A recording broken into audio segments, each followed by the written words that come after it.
Anyway, pleasure to see everybody. It's a real treat we have in store. Our dear friend and colleague, Dr. Dwayne Kwaysee Wright, Assistant Professor in Higher Education Administration and also the Director of Diversity, Equity, and Inclusion at gsehd. Dr. Wright, amazingly, is doing superb work for us in the DEI initiatives. And what I mean by amazingly is that he does that and still finds time for the high quality scholarship of which he's going to give us a taste this afternoon. Dr. Wright is an expert in issues having to do with marginalized identity. Well, today's talk is on marginalized identities, examining experiences of biracial, bisexual students at historically Black colleges and universities. This is part of Dr. Wright's broader portfolio of work having to do with critical race theory, sociocultural theory, and critical pedagogy and related areas. He has been with us now for a few years. It has been a dynamic, energetic, and absolutely wonderfully enriching experience to have Dr. Wright with us on the faculty.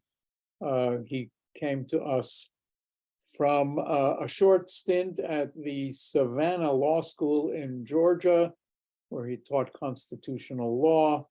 His PhD is in higher education from the Pennsylvania State University, where he wrote a dissertation on diversity and inclusion and issues of the culture of learning and living in law schools, which was awarded a prize and award by the, I think by the organization that gives awards on research having to do with equity in education. It's called the Dr. Marsha Clark Yappy Memorial Award. So congratulations to you, Dr. Wright, and congratulations to us for having you here with us. And by the way, Dr. Wright also has his law degree from Penn State, and in his spare time is part of the group that keeps me out of jail most of the time. So, Dwayne, what a pleasure to have you with us. It's all yours. I think you've probably already been designated as a host, and you can therefore have access to your slides. But if you need any technical support, you can always ask me, but then you know that I won't know the answer, but I'll get you connected to somebody who does. Take it away, Dwayne. No, thank you, Michael, for that warm introduction.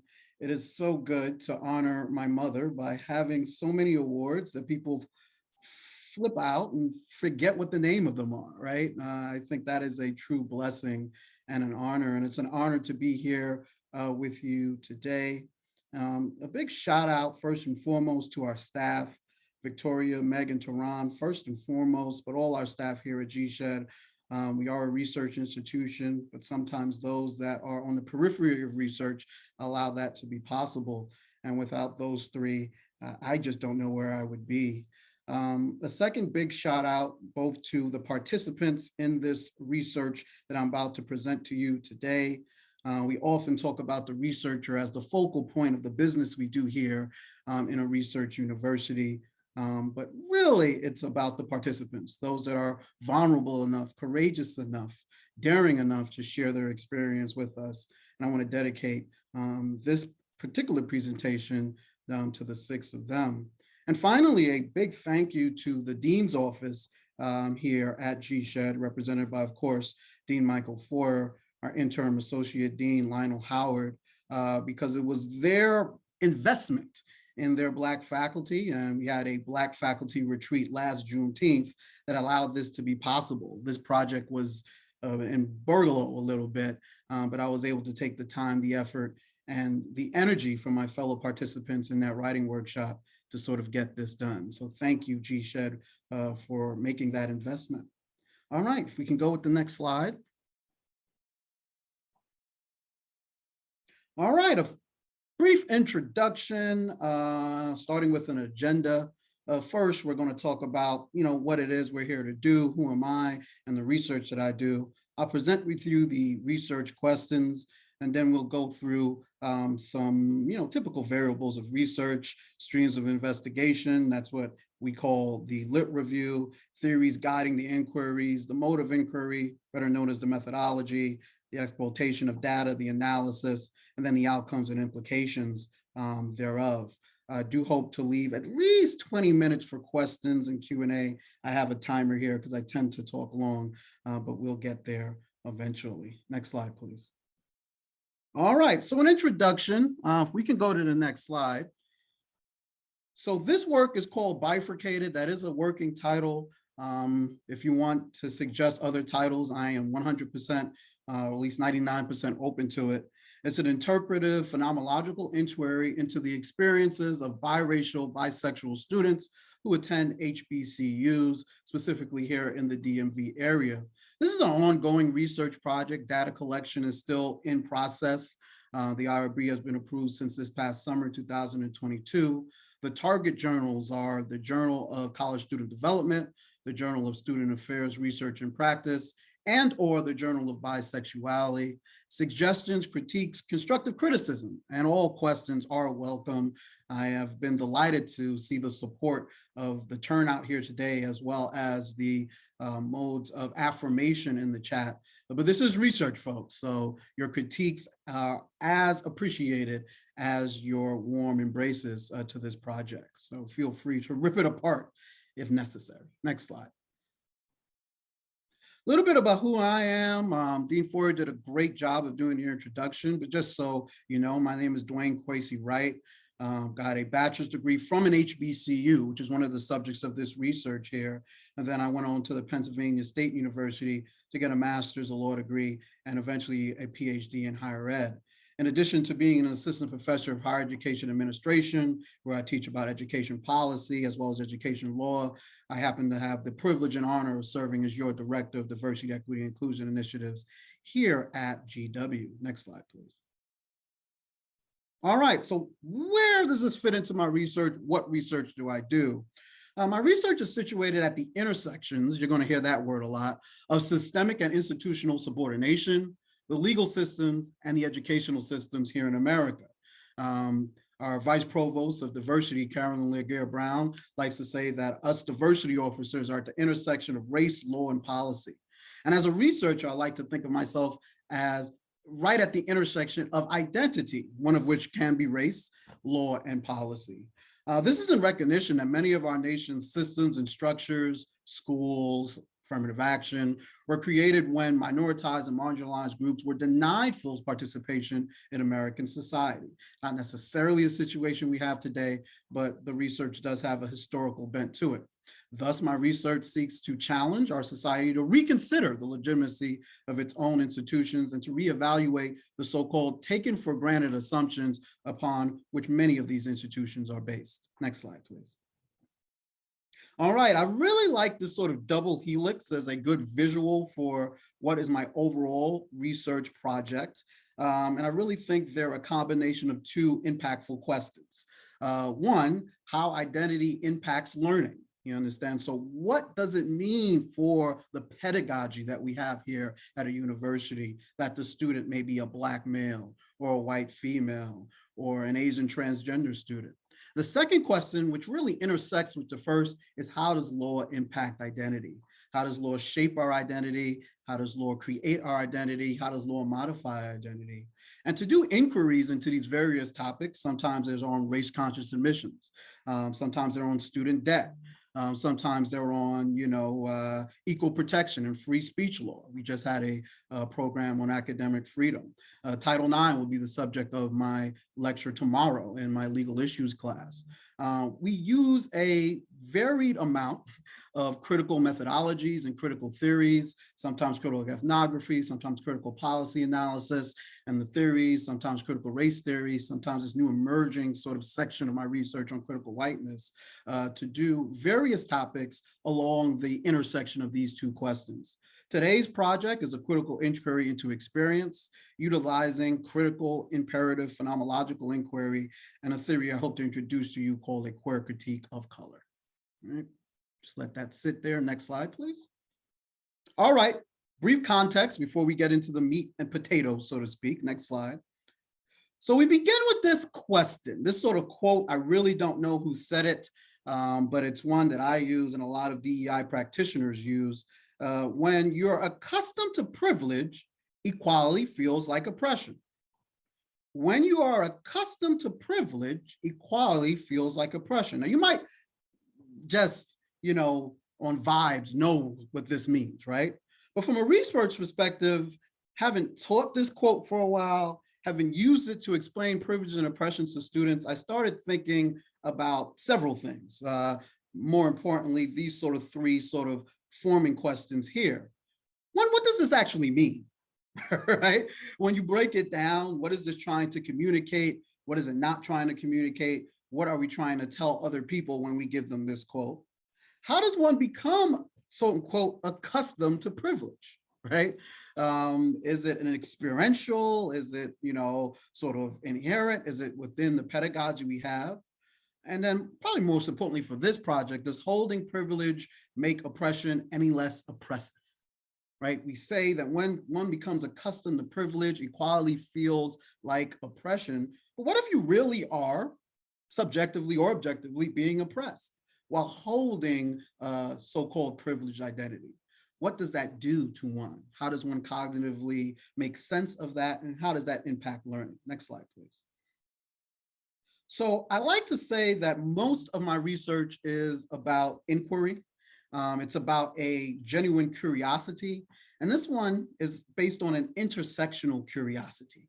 I really wanted to know at the intersection of so-called privileged and so-called oppressive identities, what is that experience like, right? So at the intersection of being, let's say, half Black and half white, but also being somewhat homosexual and, somewhat heterosexual, what is that experience like? Have we done any research into that experience? What policies and procedures do we have in schools for those that might meet this, quite frankly, very unique experience? And more importantly, what is that experience just doing on a college campus? Next slide, please. So the purpose of this study is to develop a better understanding, for me, an initial understanding of the experiences of biracial, bisexual students, college students, as they attend HBCUs. A bit of researcher positionality here. I do identify as a bisexual, and I have attended in undergrad an HBCU. I am, however, not biracial. The biracial component of this comes from my investigation, my fascination with the culture of Brazil, and thinking about the racial democracy that we have internationally in Brazil, and how many predict that that is where America is going, that America will be 60, 70% mixed within the next 50, 60, 70 years. So that is sort of how I came and situated myself towards this particular research, having somewhat of a personal connection to some parts and then a fascination with others. Next slide, please. So the research questions here are, what are the experiences of students who self-identify as biracial and bisexual by attending a historically Black college or university? And the second question is, how do these students make meaning of their experiences? And you'll see the meaning making portion of this really lent very well to the methodology. Next slide, please. All right, so who did you talk to? I know this slide could be a little heavy on knowledge and heavy on the words, but I just want to be very clear about what we mean when we say biracial, bisexual students. So for the purposes of this study, we define biracial as a participant, a student, having a biological father and a biological mother that are from different racial and or ethnic communities. We did not limit the sample, however, just to Black and white. The vast majority of the participants were Black with another racial identity, but that was not the limit of the sample. We were just looking at biracial students, however they constituted, with a different race and ethnicity for the father and a different race and ethnicity for the mother. For bisexual students, it's a little more complicated, but still a solid definition. For the purposes of this study, we wanted students that self-identified as a person who is open to both or one or more romantic, emotional, and or sexual and or intimate interactions, if you don't want to count that just as sexual, with members of the same sex as well as members of the opposite sex. So that's how we define bisexual students for this type of study. It is important to note that we really wanted to have students that self-identified as bisexual, and there's a special type of sort of oppression stigma that we wanted students to associate with.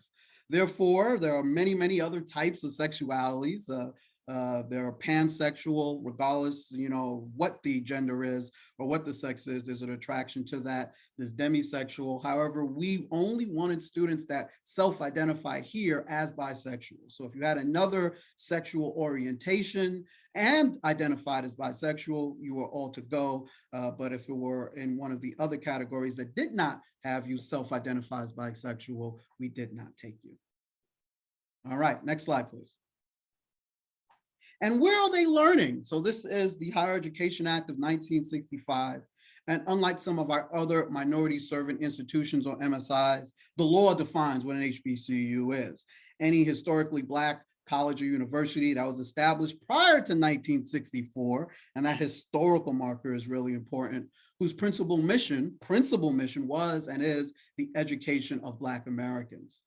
So it was this setting that we wanted our other sort of variables to be within, and we'll explain a little bit about why this setting made the research so unique. Next slide, please. All right, so within the interpretive phenomenological tradition, they name things differently. Instead of, saying what a lit review is, they talk about streams of investigation. We're talking about the literature, folks, so don't worry about the names. Next slide, please. So a brief primer on gender. Please know that for this particular study, we adapt the sort of topology where gender is different depending on what we're talking about. Gender identity is how one thinks about oneself. A gender expression is how one reflects themselves to the outside world. And those two things could be completely different. You can see yourself as a man and then dress in traditional male masculine clothes, or you can see yourself as a woman and do the same. We bifurcate or trifurcate that from sex at birth or sex assigned at birth. Many are arguing right now if there are more than one sex. I will say sex assigned at birth, there's female, there's male, and then there's definitely something else, intersex or other, right? So, whether you want to come out on that debate one way or the other, there is such a thing called intersex. For this particular study, we want to focus on the bottom two, right? Who someone is physically attracted to or emotionally attracted to. Of course, defining bisexuality, that bifurcation at the beginning is important, as someone that's either physically, emotionally, or both attracted to both women and men. Next slide, please. All right, so let's get into sort of the meat and the heart of this. We have identities which are somewhat oppressed, right? When you are biracial, you probably have one or more non-white identities. I mean, you don't necessarily have to have that, but for the sake of this particular study, the vast majority of the participants did. And when you're bisexual, you have somewhat of a non-heterosexual identity. This situates the biracial bisexual at the intersection of really three distinct types of phobias. Homophobia, which you might be, familiar with, which is, hatred or prejudice against those that aren't heterosexual, if you want to define that in the opposite. Anti-Black racism, which hopefully over the last 2.5 years or so, after the unfortunate murders of Breonna Taylor and George Floyd, we all have become familiar with. And then biphobia, which is somewhat the least understood, or at least the least researched aspect of this sort of trifecta of intersections right here. Because biphobia is experienced by bisexual people, not just from heterosexuals, and this could be another form of homophobia, but also by people that are within the LGBT community. It could be expressed as a phobia against people that aren't willing to make the same choices as you, or a fear of what it would mean to not necessarily live within a binary where you either choose one or the other. But that particular type of phobia extends beyond the heterosexual realm to create a unique type of phobia. And then all three come together to create something, an experience that's rather unique. Next slide, please. But there's always also identities that are privileged, right? We're two sides of the same coin for many of the discussions we're having today. Biracial individuals are able to distance themselves from anti-Blackness in a way that monoracial individuals are not. And bisexual individuals are a bit heterosexual.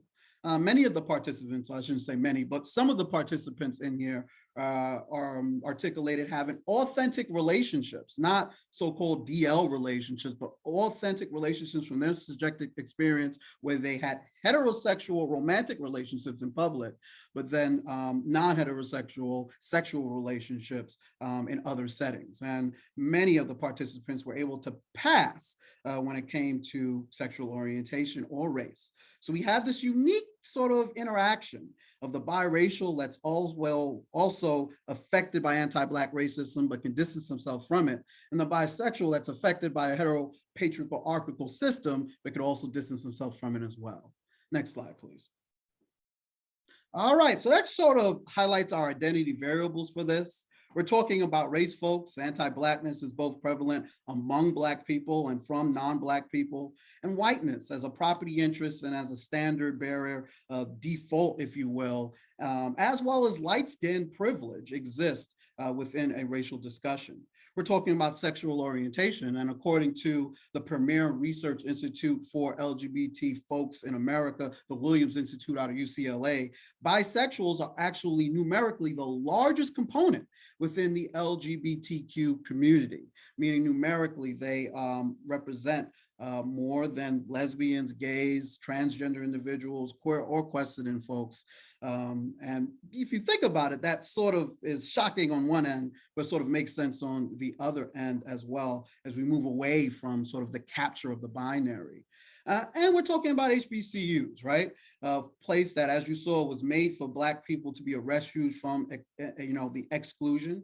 However, it could be very, if we could say, unwelcoming place for LGBT students of all races, creeds, or colors. Next slide, please. All right, so the theory guiding the inquiry here, or simply the theoretical frameworks. Next slide. I owe a debt of gratitude to Kimberly Crenshaw, Patricia Hill Collins, and the rest of the Black female professors that have crafted and started the theory of intersectionality, right? And the theory of intersectionality describes the sort of concept and wage in which systems of inequality are based on gender, ethnicity, sexual orientation, disability, throw religion in there, intersect to create unique dynamics and effects. So the original sort of concept, if you want to go with Kimberly Crenshaw's concept of intersectionality, was the fact that discrimination against a Black female, because she is Black and female, is a unique type of discrimination that cannot just be analyzed through the lens of race and gender alone. Professor Crenshaw analyzed an employment discrimination case in which a Black female said, "I'm being discriminated against." And the court said, well, you need to choose. Are you being discriminated against because of your race? Well, there are Black people. It just happen to be all Black men. Are you being discriminated against because of your gender? Well, there are women hired here. They just happen to be all white women. No go, you get no points. And it was that sort of concept that Professor Crenshaw came up to sort of define and select and put breath into the concept of intersectionality. I think intersectionality as a concept, because it comes out from the law, part of critical race theory, has been much misunderstood within the theoretical bounds of research. I'm often told by students, well, Dr. Wright, I'm a white gay male, intersectionality. And I often have to correct people and say, well, no, you understand, unless you think you're being discriminated against because you're a male. Intersectionality within the Kimberly Crenshaw formation is when two or more forms of oppression intersect to create a new or understudied form of oppression that we have not brought light to. And that is the formation of intersectionality. Next slide, please. So some of the limits of intersectionality are, well, we understand what happens when oppression and oppression overlap, But what about oppression and privilege? Because we know, as the figure here shows, that we are all made up of different types and different compatibilities, right? Many of us are ableist in that we, do not walk through the world thinking about how those that are differently abled or disabled can operate. Many of us that have privileged religions, privileged races, privileged classes may also share, underprivileged or oppressed genders, oppressed sexual orientation types, oppressed citizenships. If everyone here would say, well, yes, I'm a white male, but yeah, that I understand that, but maybe you're not a citizen of the United States. So the question is, what happens when the intersections are not two or more forms of oppression, but are overlapping of oppression and privilege? The upper class, Black, you understand, who says, well, you shouldn't benefit from affirmative action. You're Michael Jordan's kid, or you're Roper's kid, or you're Barack Obama's daughters. The white Jew, and I understand there's some knuckleheads that don't think that Jews are white, but that aside, what happens when you're definitely oppressed based on your religion and ethnicity, but then you hold a category which many people think carries some type of privilege? The gay Christian, the trans man, and that's a really interesting one, right? Because we have a group that's saying, I really feel myself as a man. And in your transition, you're adopting a trans, non-cisgender sort of concept, which is definitely oppressing you, but you're becoming what the society says is dominant, which is patriarchy. And I was really interested in this sort of next level of intersectional research. How do we categorize it? And maybe we need a different word instead of intersectionality, but the impact of privilege and oppression. Next slide, please. All right, so I want to introduce a concept called a queer of color critique or a queer of color analysis. This belongs to the Yale sociologist Roderick Ferguson, who's written many other books, but his book was a 2004 book called Aberrations in Black: Toward a Queer of Color Critique. And a queer of color critique is a critical discourse that began within the United States Academy in response to the social process of migration, the neoliberal state, and the economic formations that sort of impact the developments of race, knowledges, and subjectivities about sexuality and gender. In Professor Ferguson's own words on the bottom, a queer critique of color or queer of color analysis is the integration of the social formations as the intersections of race, gender, sexuality, and class, with particular interest in how those formations correspond with and diverge from nationalist ideals and practices. Next slide, please. So how did a queer of color critique impact this particular project?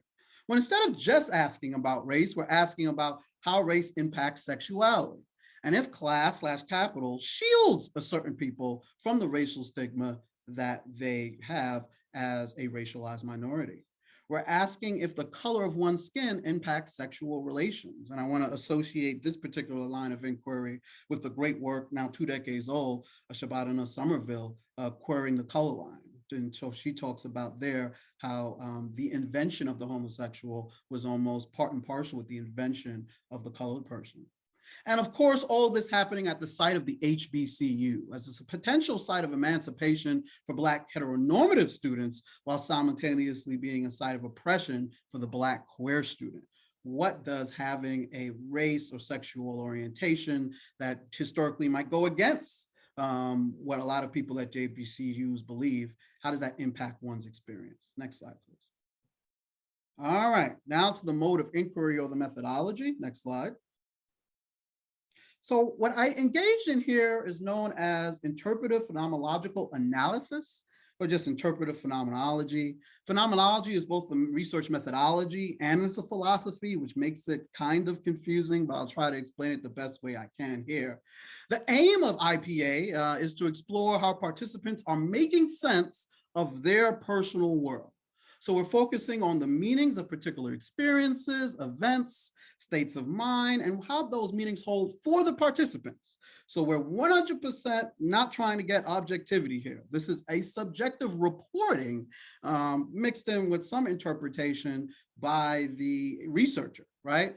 In the sort of philosophical and methodological framework of IPA, we say we do double her minds. And that is because we are there capturing how a person makes sense of the experience. and also trying to make sense of them making sense of the experience as well. This involves a detailed examination of the participants' life world. And it's concerned, again, with the individual perception or account that is going on. Next slide, please. So how did we get here? We tried to use purposeful sampling with the goal of getting 10 participants. Spoiler alert, I did not get 10. We used snowball sampling. For if we got one, we asked them if they knew anybody else. And we started with direct contacts with the schools. A lot of interviewing went into the making of this sort of data set. We started with just a pure screening interview. Hey, how are you? This is how things are going to be. Are you really biracial? Are you really bisexual? Great. And then for each participant, we had 3 additional interviews, all capped at 60 minutes as to not let any one story dominate the research. A life history interview, just walking through what you can remember to the point of you attending your HBCU, the details of the experience in question, being a biracial bisexual, and then finally, how does one make meaning of the details expressed in that previous interview? This last part, I think, some of you might be ready to convince me otherwise, but I'm pretty solid on this. We're going to follow up all the interviews. It hasn't happened yet with a focus group in which all our participants will come together, audio only. They won't show their faces and they'll use the pseudonyms, but they will be exposed to a research presentation just like this, not little more layman's terms. And the reason we're doing this does deviate a little bit from traditional IPA phenomenological analysis, but quite frankly, it just boils down to folks to how you think meaning is made.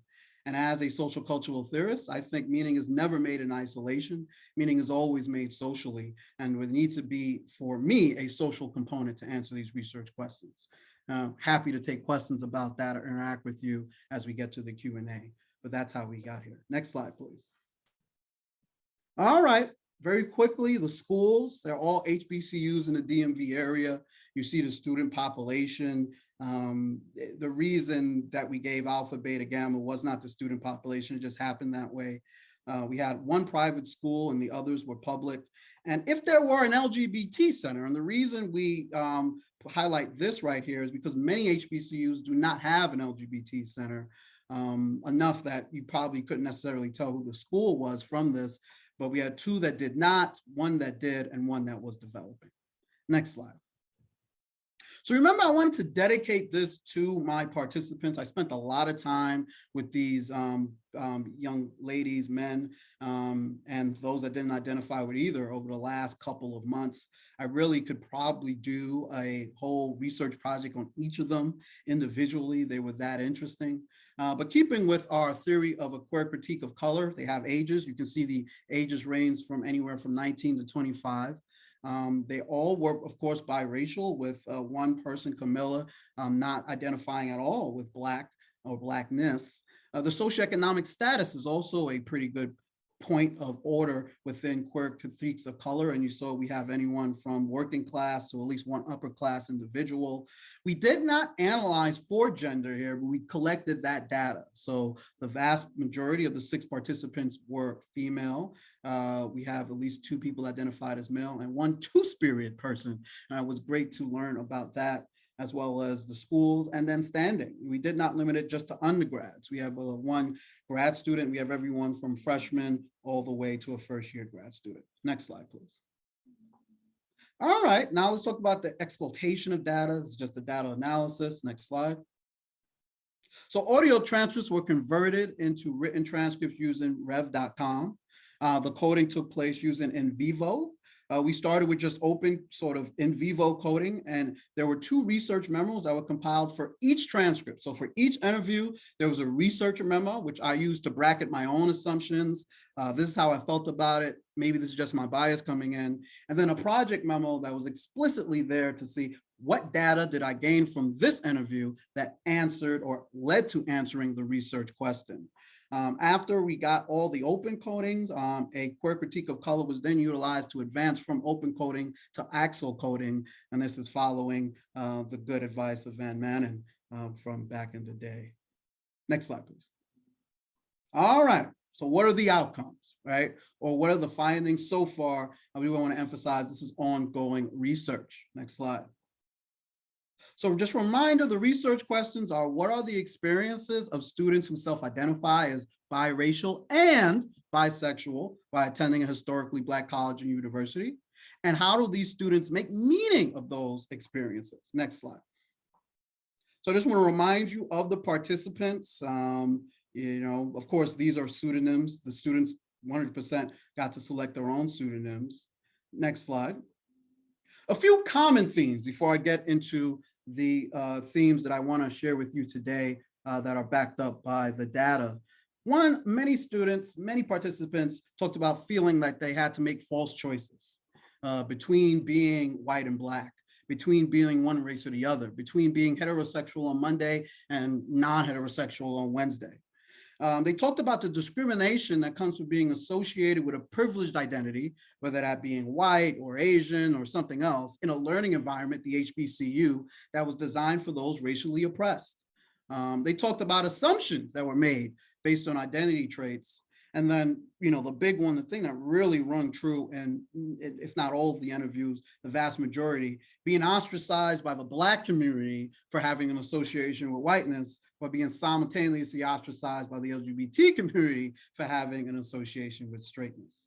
Next slide, please. All right, so one thing that we really want to highlight here is this sort of choice versus imposition. How many students, many participants felt like their choice was being empowered in one sense and taken away in another. Carmela said, it often feels like I get to choose who I want to be. And by the way, folks, this is verbatim. So if it's a little, it's the students that actually are trying to sort of figure out what they're saying on a day-to-day basis in a way that my classmates simply cannot, maybe, or are not willing to. And Danny over here said, I gained the choice to really lean into my race when I decided to attend her HBCU, in this case, Gamma. But I feel like I lost the choice when it came to my sexuality. They want you to be one certain thing here. Anything else bursts their bubble and infects their precious safe space, which is a very conservative thing for someone attending an HBCU to say. We did not code for political ideology, but I wanted to highlight that. And then Craig said, I'm often treated as if my attraction is a choice, which I find crazy. I didn't choose to be Black. I didn't choose to be half white. So how could I choose what makes me feel good? I just don't get it. It feels like someone is making this stuff up, is where he kept going with that. Next slide, please. Then another theme that came out was the unique burden of being a fetishized object on the campus of an HBCU while holding these two sort of grappling identities. Mark said, everyone treats you like you're different as soon as they find out you're into everyone. His words, not mine. It is almost as if I told them I could change my race in bed and they were getting a 2-for-1 special. And I really like that line. I'm always thinking about changing the name of the article to 2-for-1 special. Mark was a very interesting individual. In my head, I'm like, just because I mentioned my sex doesn't mean I want or need to have it with you. Karen expressed a somewhat disturbing incident when she said that there was this one white, she didn't use that term, dude, that wanted me to call him an N-word. I bracket it here because there really is no need within the production of the research. I will spell it out every time we did it. And by doing it, she means sexual activity. It was like fine, I guess, but he never wanted to talk about it. I had to end it. I did not want to, but it was clear to me that I was only there to live out some fantasy he had seen on porn or something. And then Miguel, this was an interesting one, of course. At my HBCU, most of the guys want to be known as seriously pro-Black. So they have their Black girls that they date, but they are with me every other night. One guy even told me he would rather be caught with me than being with a white girl. I told him he might be best that we don't get caught at all. And I went back doing to what we came to do. So this sort of unique burden of being a fetishized object on the campus of an HBCU, exoticized because of one's connection to either bisexuality or biraciality, was a theme that came through on the phenomenological inquiry from the interviews. Next slide, please. I just want to remind you of the participants. I want to just point out that Camilla was the only one not associated at all with Blackness. She was half white and half Asian, as much as Asian can describe or what that is. So I just want to remind you of who we're talking to and who's speaking. Next slide. All right, and not being enough for anyone was also a major theme. Mark says there's no one here rather that knows me. Some know Black Mark, others know Native Mark, others know straight Mark. I know me, but no one else knows me, even if they know parts of me, right? Danny said, I feel I am too straight for gay people, too Mexican for Black people, but too Black for the Mexicans. So where do I fit in? Answer, and she's answering her own question here, I don't. Where I fit in is by not fitting in. So that becomes as much a part of who I am being as being Afro-Latino, queer. She listed many, many other before she said, or anything else. So not being enough, there's not being Black enough, not being gay enough, not being white enough was a theme that came through from the participants. Next slide, please. And finally, the predominance of whiteness. And this came through in ways that called for a little interpretation on the researcher, my end, but I think there is enough here to support this. Craig said, I think that people see me as lighter skinned than other guys automatically think money, which is kind of mental, We have at Alpha, the folks at Alpha like saying their school, Congress people's kids and CEOs' daughters. But my skin color is what makes you think I'm rich. I don't even have a car. You're riding in a BMW. Make it make sense, Doc. And of course, Craig was talking to me. Camilla talks about people assume a lot. They think because of my eyes, remember Camilla's half Asian, I'm good at math. I am not. They think because I look white, I am rich. I am not. They think because I'm into boys and girls and I'm like these girls they watch on OnlyFans. I am not. They see me and assume Becky when I am very much more Camilla. So the predominance of whiteness within the experiences of these students, even at an HBCU, came across rather strong. Next slide, please. All right, finishing up now with the implications, and we call it the destination of inquiry because we like to be fancy. What does this all mean? Next slide. So I want to sort of present these within the many bifurcations, trifurcations of the fields that I sort of dance in. First, starting with law and policy, right? First and foremost, most of our laws are still captured by single access analysis. If you were to go right now to the federal court and say, I want an equal protection court, what they would ask is, are you being discriminated based on your race or are you discriminated based on your gender? There is no intersectional analysis in equal protection law. Likewise, most of the theories that we utilize in college student development are also captured by single access analysis and therefore lead to policies that reflect this deficit. Cultural centers that focus only on race, when we know, not just from this study, but from other studies, that no Black person is only a Black person. And what I'm trying to advance, if I can be bold enough to make implications from this research, is we must, as a field, higher ed, begin to theorize in a way that recognizes the uniqueness of intersectional experiences, including the interaction of privilege and oppression in a single individual. I think we've done a great job analyzing the sort of Kimberly Crenshaw intersectionality point of it and how overlapping points of oppression impact us. What about overlapping points of privilege and oppression? Clearly, that's also having an impact on the students that we serve at our colleges and universities. Next slide, please. Secondly, we talk about the need for university student support to be geared towards multiple identities. Many participants discussed not feeling gay enough to utilize campus LGBT services and not feeling Black enough to participate in cultural events on campus, such as homecoming or yard shows. The vast majority of the HBCUs did not even have LGBTQ centers, so much of the sexuality development, if you were to take up a Nancy Evans book or any of our typical textbooks that we use, are left up to peer groups, which, as good as that could be on one end, has a lot of problematic stances on the other end. We're the professionals, we're the ones studying student affairs. We need to be intentional about this.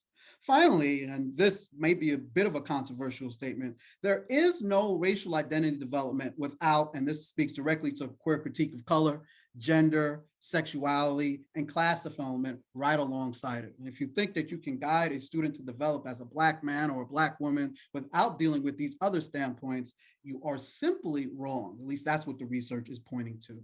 Next slide, please.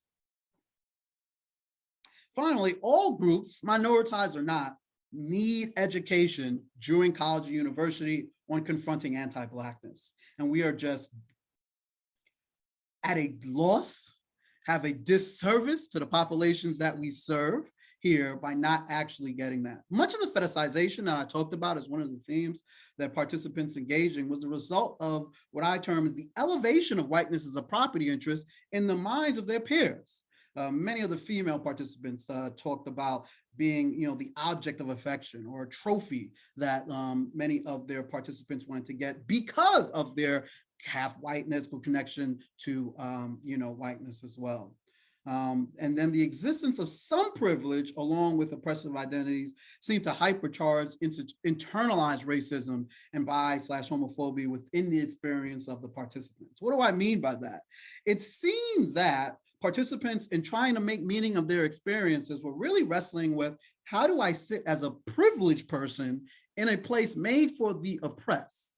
But I'm also, in some instances, also oppressed as half Black, maybe also oppressed as a member of the LGBT community, sitting in a place, the HBCU, that's not always historically been sort of a welcoming place for members of the LGBT community. And we're not giving a lot of education in this. I think we're doing really good work to try to correct the wrongs of the past, and where we let a almost dominance of white male Judeo-Christian heteropatriarchy sort of take over, right? What we're not doing enough is to say, well, okay, we need to do what we need to do for the oppressed, but what about those that are somewhere at the intersection, somewhere in between? Are we doing enough to theorize, to practice, and to put in policies that also give those students the ability to be their whole selves? Next slide, please.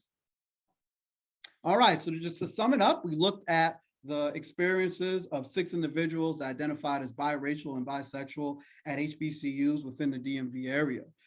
We interviewed them using the phenomenological sort of method of deep life interviews about their experience, looking for the subjective rather than the objective experience. And what we found was that they do exist. They do have unique experiences that are different from those that are monoracial or monosexual. And there just aren't enough policies and procedures, and quite frankly, not enough research on this particular unique group to impact and get to where we need to go. So what we need more research. We need people looking at this matter, but we need more acknowledgement of the existence of this group as a unique term. Our LGBTQ centers need to be geared towards serving these groups. Our multicultural centers, our race centers need to be doing that as well. All right, next slide. And that is where I'm going to wrap up, and I look forward to your questions, comments, concerns, constructive criticism. Let me know where I went right. Let me know where I went wrong. I'm happy to engage on this subject or any subject that might be on your mind. Thank you. Oh, Dwayne, thank you so much. As always, so much to absorb, so much to learn, lots of more reading to be done now based on this stimulating presentation.